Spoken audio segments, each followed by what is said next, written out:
Deputy Prime Minister now, Michael McCormack. We do, sorry. Good to see you. We couldn't wait to get to you because we want to hear about the rain.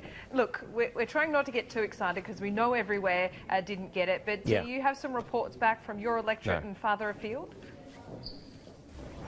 Oh, indeed, Laura, and whilst one swallow doesn't make a summer, certainly one downpour over the weekend doesn't end the drought, and I really need to emphasise that. But Marul Creek is running for the first time in southwest New South Wales for 2 years. Of course, we've had the Bureau of Meteorology reporting 66 millimetres at Burke, and that's really, really important for the Darling River, and indeed right around that fantastic farming area.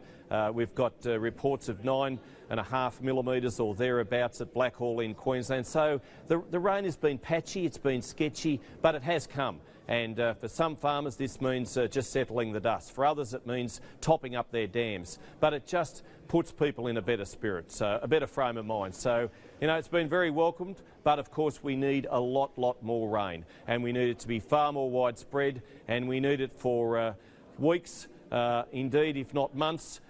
This drought is going to take many more months and indeed even some years to recover from, but the federal government, the Liberals and Nationals will be there supporting our farmers every step of the way, and rural communities know that. Yeah, and Michael, what does this allow people to do? Those farmers that did, you know, in Burke got in excess of 90 millimetres over 2 days. I mean, and that allows green shoots to come up. I mean, what as a farmer, what does that allow them to do?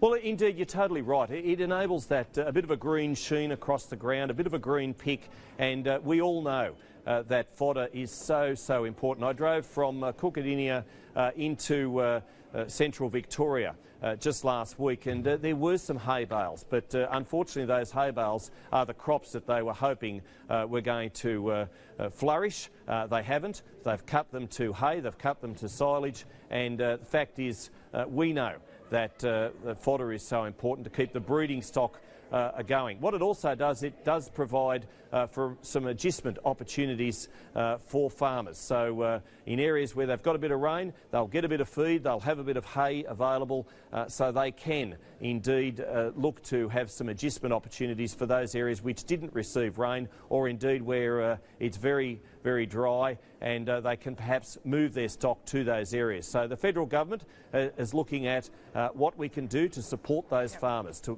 look at what we can do to make sure that we still have the breeding stock. And I know state governments very much that is their role and responsibility, but the federal government wants to work hand in hand with our farming communities, with the National Farmers Federation, and indeed with state governments to help our farmers. Yes, the rains have been good, but yes, there's much more that we will need to do, that we must do, and that we will do. And of course, as I say, one downpour doesn't solve the drought. No, it doesn't. We've got many more questions about that. We'd like to pepper you. We won't. I know you've got a media conference, so you're not quite off the hook, but thanks. It was good to squeeze you into the show. We'll see you soon.